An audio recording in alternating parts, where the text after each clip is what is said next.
14 സ്ഥലം. ഈശോ മിശിഹായെ ഞങ്ങൾ അങ്ങയെ കുമ്പിട്ട് ആരാധിക്കുന്നു. എന്തുകൊണ്ടെന്നാൽ വിശുദ്ധ കുരിശിനാൽ അങ്ങ് ലോകത്തെ രക്ഷിച്ചു. നാഥന്റെ ദിവ്യദേഹം വിധി പോലെ സംസ്കരിച്ചിടുന്നീതാ.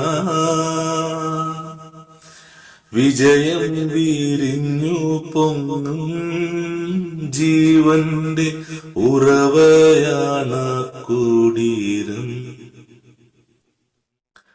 3 നാൾ മത്സ്യത്തിനുള്ളിൽ കഴിഞ്ഞൊരു യോന പ്രവാചകൻ പോ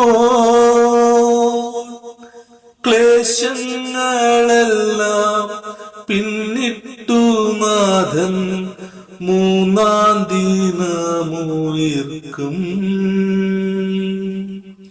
പ്രഭയോടുയർത്തങ്ങി വരവേൽപ്പിനെത്തിട വരമേഘണേ ലോകനാഥ.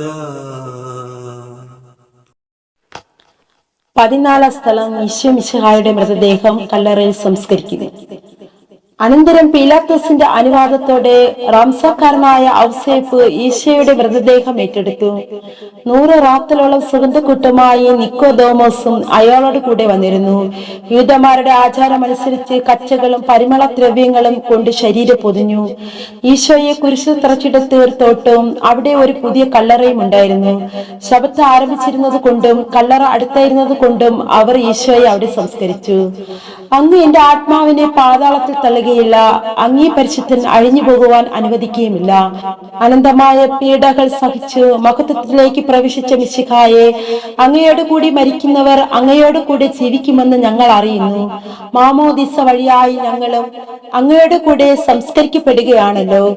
രാവും പകലും അങ്ങേ പീഡാനുഭവത്തെ പറ്റി ചിന്തിച്ചുകൊണ്ട് പാപത്തിന് മരിച്ചവരായി ജീവിക്കുവാൻ ഞങ്ങളെ അനുഗ്രഹിക്കണമേ.